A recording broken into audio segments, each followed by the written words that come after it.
los ungidos de Dios.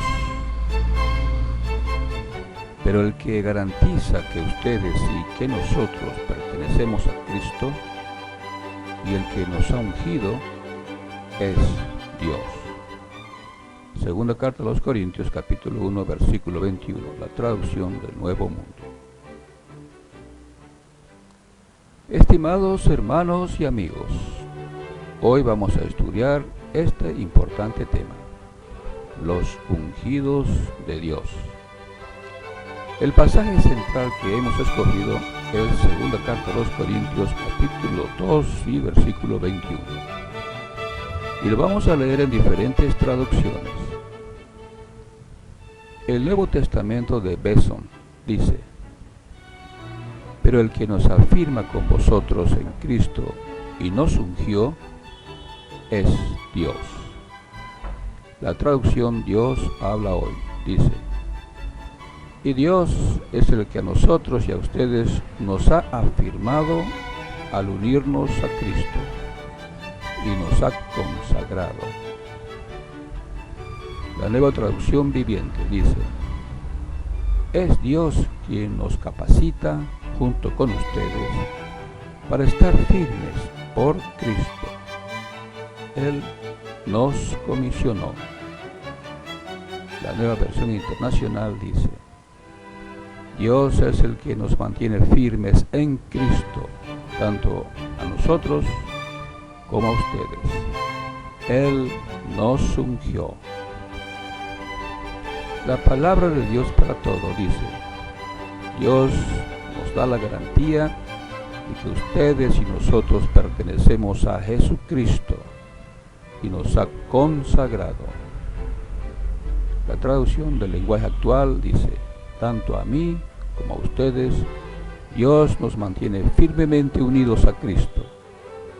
Él nos eligió. Hemos leído 7 traducciones.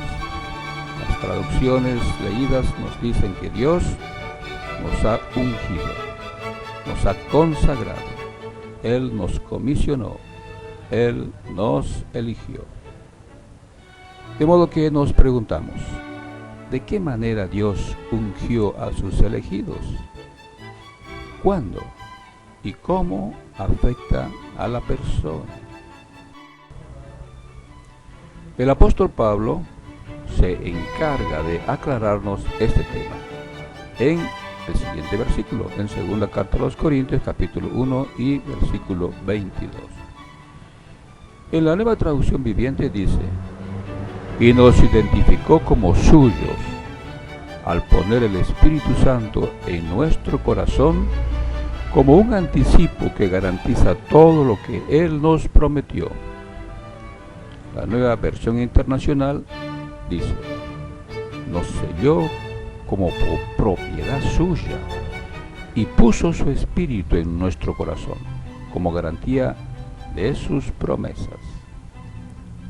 La palabra de Dios para todos dice: nos ha puesto una marca que muestra que le pertenecemos, el Espíritu en nuestros corazones, como un adelanto que garantiza que nos dará todo lo que nos ha prometido.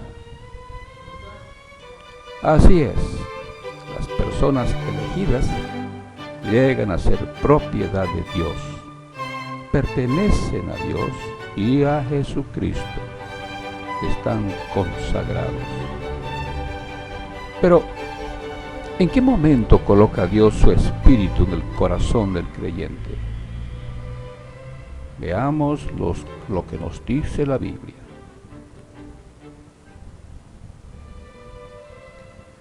Según la Biblia, después del bautismo en agua, Dios pone su Espíritu en el corazón del creyente.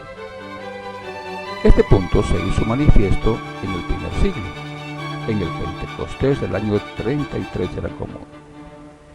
El apóstol Pedro animó a su auditorio a bautizarse en el nombre del Señor Jesucristo y así recibir el Espíritu Santo. Leamos el libro de Hechos, capítulo 2, versículo 38, en diferentes traducciones. La Biblia latinoamericana dice: Pedro les contestó: arrepiéntanse y que cada uno de ustedes se haga bautizar en el nombre de Jesús, el Mesías, para que sus pecados sean perdonados.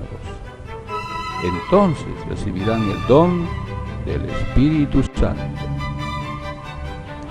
La traducción Dios habla hoy dice: Pedro les contestó: vuélvanse a Dios y bautícese cada uno en el nombre de Jesucristo, para que Dios les perdone sus pecados, y así Él les dará el Espíritu Santo. La palabra de Dios para todos dice: Pedro les dijo: cambien su manera de pensar y de vivir y bautícese cada uno de ustedes en el nombre de Jesucristo. Así Dios les perdonará sus pecados y recibirán el Espíritu Santo como regalo. No hay duda, después del bautismo en agua, Dios también bautiza en el Espíritu Santo al creyente. Dios, al poner su espíritu en el corazón del creyente, adopta a la persona como su hijo. De esta manera llega a ser hijo de Dios. Así lo explica Pablo en la carta a los Gálatas capítulo 4, versículo 4 hasta el 7. Dice: pero cuando llegó el límite cabal del tiempo, Dios envió a su Hijo, que vino a ser procedente de una mujer y que llegó a estar bajo ley, para que librara por compra a los que se hallaban bajo ley, para que nosotros a nuestra vez recibiéramos la adopción de hijos. Ahora bien, porque ustedes son hijos, Dios ha enviado el Espíritu de su Hijo a nuestros corazones, y éste clama: Abba, Padre. Así es que ya no eres esclavo, sino hijo, y si hijo, también heredero, gracias a Dios. Traducción del Nuevo Mundo. Por lo que acabamos de leer, notamos que la vida del creyente queda profundamente afectada. Su relación con Dios ha cambiado. Después de haber sido bautizado en agua y en espíritu, el creyente pasa a ser de la familia de Dios. Es un hijo de Dios. Leamos otra traducción. La palabra de Dios para todos. Gálatas capítulo 4, versículo 4 al 7. Pero cuando llegó el momento oportuno, Dios nos mandó a su Hijo, que nació de una mujer y vivió bajo ley. Así lo hizo Dios para poder comprar nuestra libertad de la ley y adoptarnos como sus hijos. Ustedes son hijos de Dios, y por lo tanto, Él puso el espíritu de su Hijo en nosotros. Y ese espíritu grita: querido Padre. Entonces ya no eres esclavo, sino hijo. Y por ser hijo, Dios te ha hecho su heredero. Con esta experiencia maravillosa, el discípulo de Cristo siente en su corazón que está unido a la familia de Dios, que Dios lo protege y lo guía todos los días.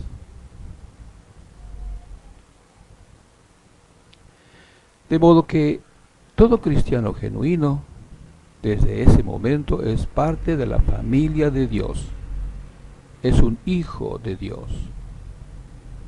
Antes de ser bautizado en agua y en espíritu, la persona era, a vista de Dios, hijo de la ira, hijo de la desobediencia. Veamos cómo lo explica Pablo en la carta a los Efesios, capítulo 2, versículo 1 hasta el 3. Además, a ustedes Dios los vivificó, aunque estaban muertos en sus ofensas y pecados, en los cuales en un tiempo anduvieron conforme al sistema de cosas de este mundo, conforme al gobernante de la autoridad del aire, el espíritu que ahora opera en los hijos de la desobediencia. Sí, entre ellos, todos nosotros, en un tiempo, nos comportamos en armonía con los deseos de nuestra carne, y hacíamos las cosas que eran la voluntad de la carne y de los pensamientos. Y éramos, naturalmente, hijos de la ira, así como los demás. Sin embargo, después de ser bautizado en espíritu por Cristo, su situación cambió totalmente. Ahora es un hijo obediente, un hijo a quien Dios ama mucho. Además de ser hijo de Dios, el creyente al recibir el Espíritu Santo llega a ser miembro del pueblo de Dios. Leamos lo que escribió Pedro en su primera carta, capítulo 2, versículos 9 al 10. Pero ustedes son miembros de la familia de Dios, son sacerdotes al servicio del Rey, y son su pueblo. Dios mismo los sacó de la oscuridad del pecado y los hizo entrar en su luz maravillosa. Por eso, anuncien las maravillas que Dios ha hecho. Antes, ustedes no eran nada, pero ahora son el pueblo de Dios. Antes, Dios no les tenía compasión, pero ahora los ama mucho. Traducción del lenguaje actual. Veamos otra traducción. La Biblia latinoamericana. El mismo pasaje, 1 Pedro 2:9.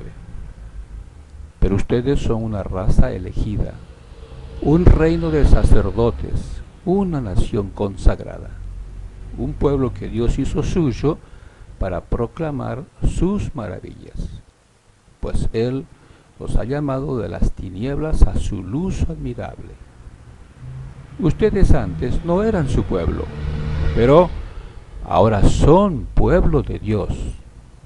No habían alcanzado su misericordia, mas ahora les ha sido concedida su misericordia.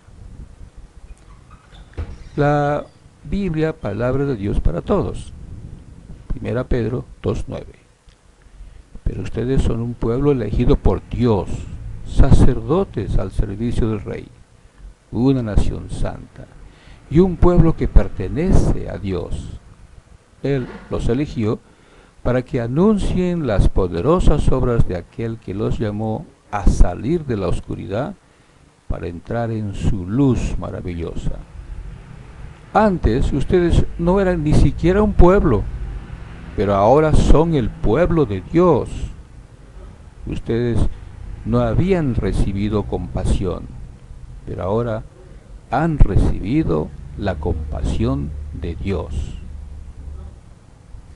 Así es, todo cristiano genuino es hijo de Dios y también miembro del pueblo de Dios, porque ha sido bautizado en agua y en espíritu.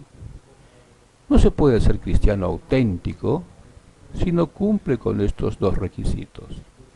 Así lo explicó Jesús en Juan capítulo 3 versículo 5 a Nicodemo. Leamos Juan capítulo 3 versículo 5. Jesús respondió: te digo la verdad, el que no nace de agua y del Espíritu no puede entrar al reino de Dios. Palabra de Dios para todos. Sabemos que el reino de Dios es la congregación de discípulos de Cristo. Esto lo explicó Jesús en Mateo capítulo 16, versículo 18 al 19, que será mejor que lo leamos. Yo te digo que tú eres Pedro, y sobre esta piedra edificaré mi iglesia, y las puertas del reino de la muerte no prevalecerán contra ella. Te daré las llaves del reino de los cielos. Todo lo que ates en la tierra quedará atado en el cielo, y todo lo que desates en la tierra quedará desatado en el cielo. Así que todo cristiano auténtico es hijo de Dios y también miembro del pueblo de Dios. Estos privilegios singulares son atesorados por los genuinos discípulos de Cristo.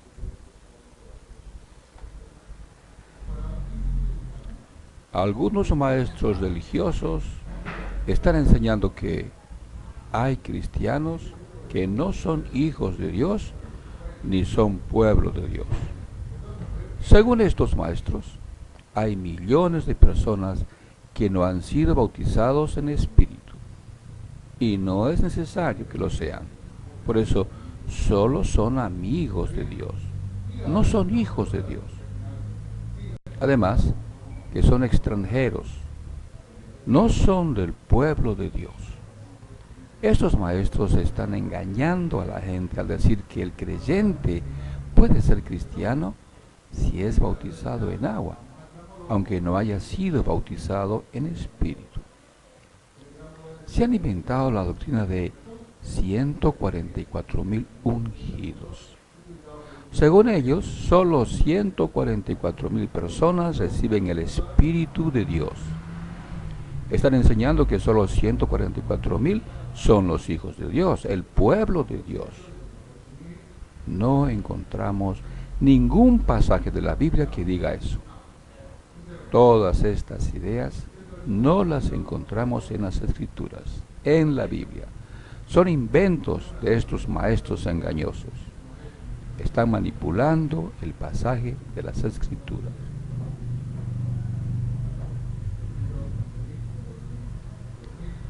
Veamos algunos ejemplos.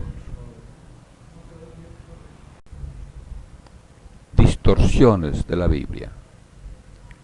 A menudo citan Revelación 7:4 para apoyar la idea de que solo 144,000 personas son el Israel de Dios.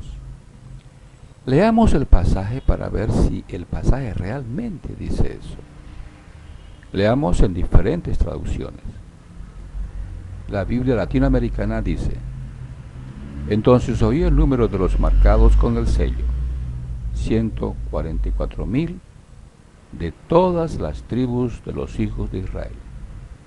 La versión BTX3 dice: y oí el número de los sellados, 144,000 sellados de toda tribu de los hijos de Israel. La traducción Dios habla hoy dice: y oí el número de los que así fueron sellados, 144,000 de entre todas las tribus israelitas.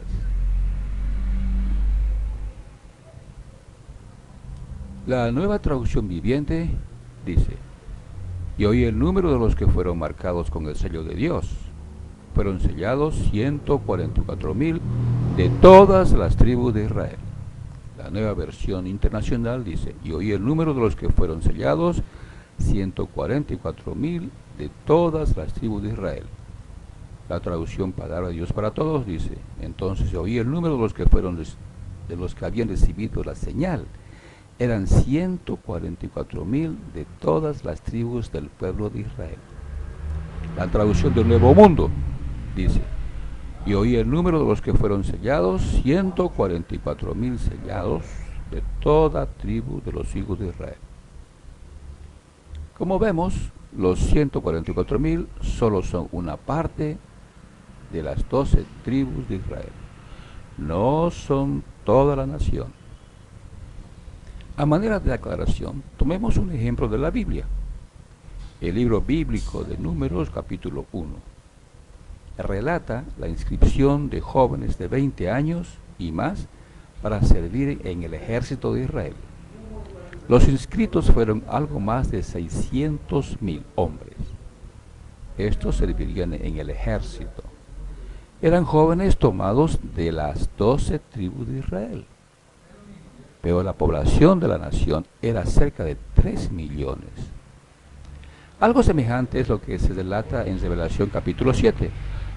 Se toman 144,000 personas de las 12 tribus de Israel y se las sellas con el sello de Dios.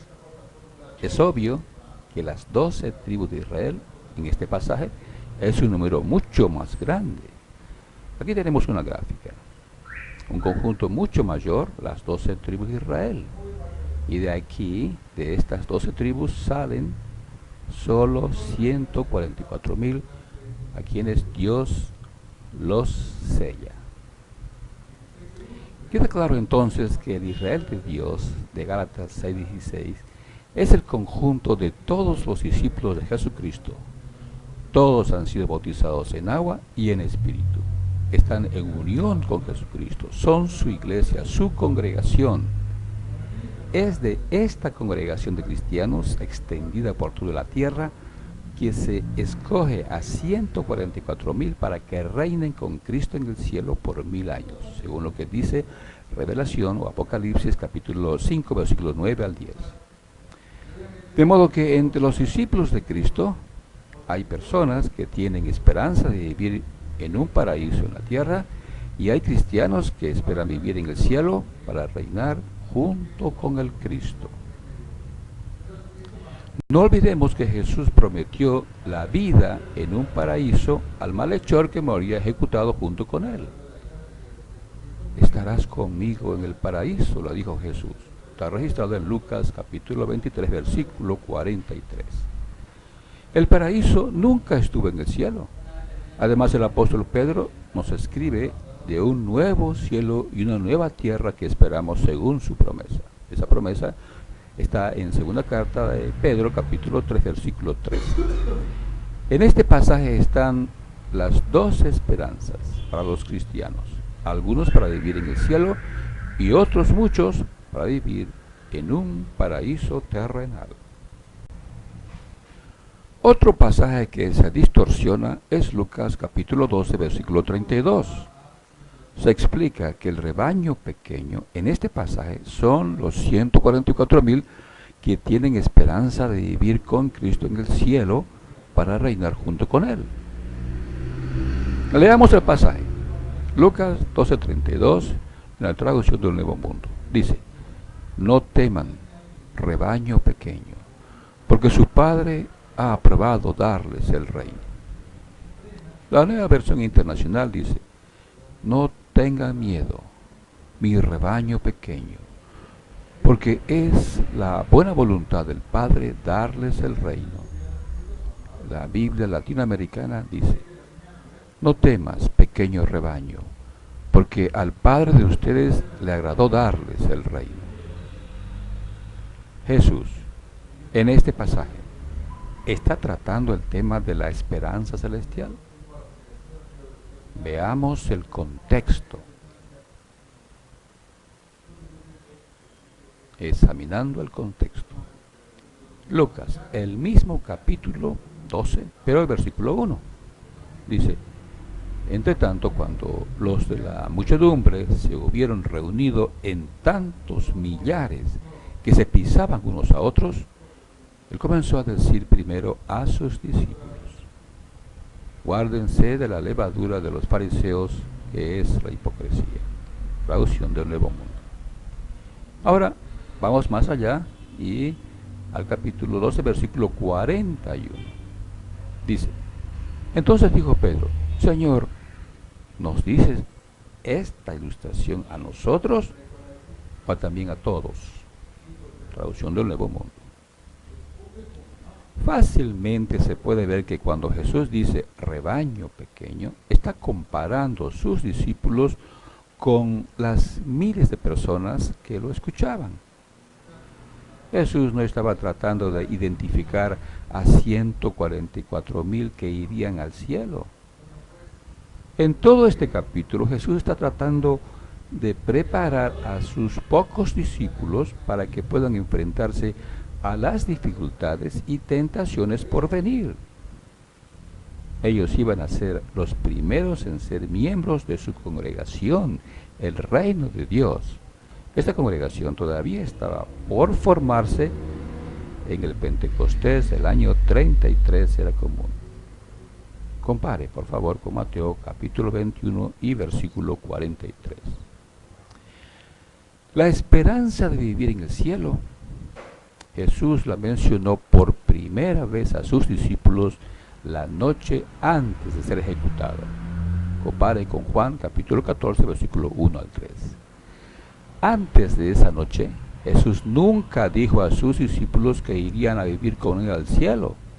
No hay ningún registro en los evangelios que indique que Jesús les haya prometido vida eterna en el cielo. Esa promesa apareció recién la noche en que Jesús celebró la cena del Señor. Esto está registrado en Juan, capítulo 14.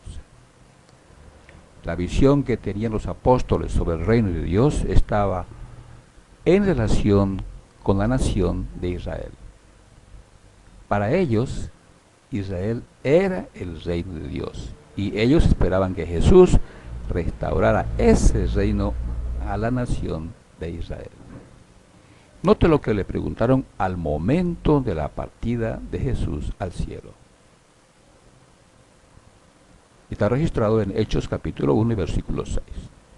Pues bien, cuando se hubieron congregado, se pusieron a preguntarle: Señor, ¿estás restaurando el reino a Israel en este tiempo? Es obvio que sus discípulos no tenían la visión de Jesús con relación al reino de Dios. Para Jesús, el reino de Dios o el reino de los cielos era su congregación de discípulos, según él lo explicó en Mateo capítulo 16, versículos 18 al 19. Esta congregación sustituiría a la nación de Israel como el reino de Dios, según Mateo capítulo 21, versículo 43. Por favor, compare con estos versículos. Con relación a la vida eterna, muchos judíos esperaban la resurrección de entre los muertos y así conseguir la vida eterna aquí en la tierra. Si usted lee lo que dice Juan capítulo 11, versículos 23 al 27, es la idea que transmite Marta a Jesús cuando su hermano Lázaro ha muerto y esperaba que Jesús haga algo por él.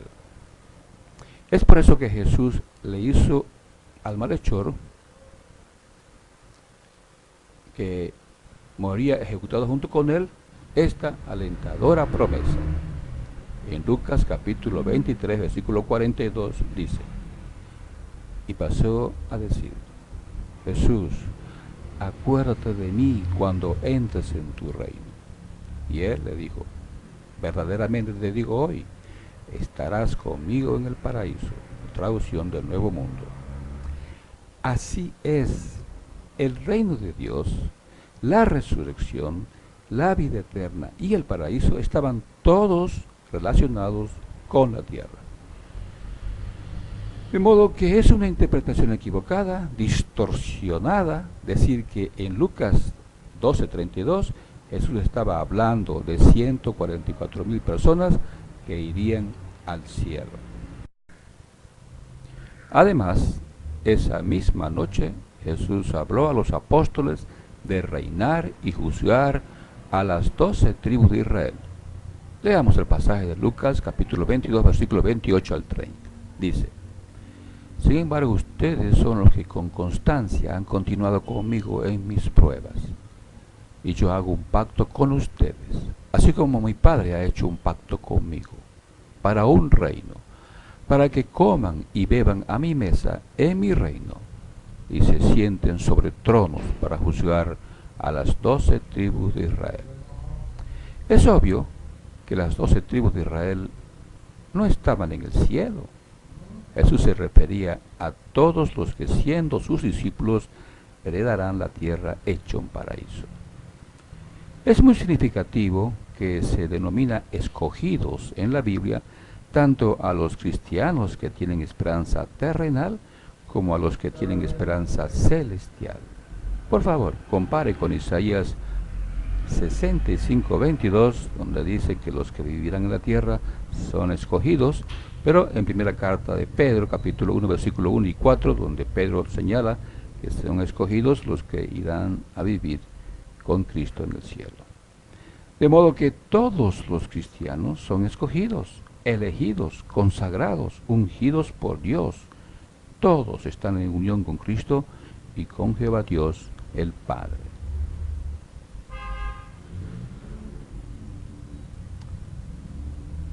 En la cena del Señor. Después de celebrar la cena de la Pascua con sus discípulos, Jesús instituyó lo que más tarde Pablo llamó la cena del Señor. Les dio de comer pan y beber vino, símbolos de su carne y su sangre. La participación de estos emblemas sería indicación de que estaban en unión con Jesucristo, que eran sus discípulos. Un año antes, el año 32 era común, Jesús les había dado una explicación en detalles sobre el significado de comer su carne y beber su sangre. Leamos lo que Jesús dijo en Juan capítulo 6, versículos 53 al 56. Entonces Jesús les dijo: muy verdaderamente les digo, a menos que coman la carne del Hijo del Hombre y beban su sangre, no tienen vida en ustedes. El que se alimenta de mi carne y bebe mi sangre tiene vida eterna, y yo lo resucitaré en el último día. Porque mi carne es verdadero alimento y mi sangre es verdadera bebida. El que se alimenta de mi carne y bebe mi sangre permanece en unión conmigo y yo en unión con él. Toda esta explicación dada por Jesús pone de manifiesto que la resurrección, la vida eterna y el discipulado cristiano están envueltos en la participación de estos emblemas. Toda persona que es genuino cristiano debe participar de estos emblemas, del pan y del vino, cuando celebra la cena del Señor. No solamente de pan, sino también del vino. Las innumerables organizaciones que se dicen cristianas han distorsionado esta sencilla pero significativa ocasión.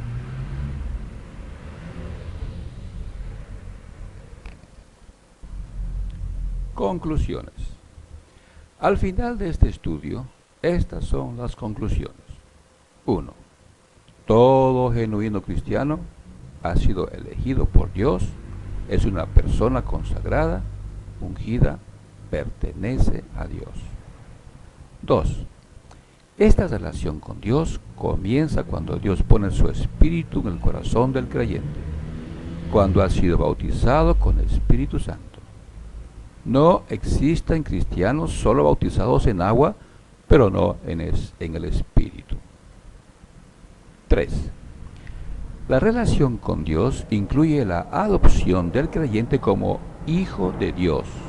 Es parte de la familia de Dios.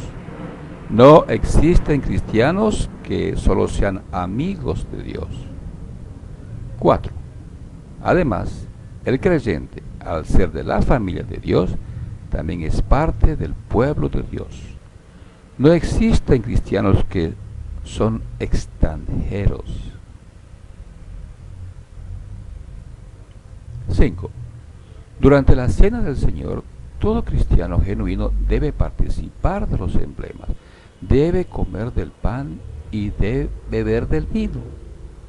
Su participación es una manifestación de su obediencia fiel al Señor Jesucristo.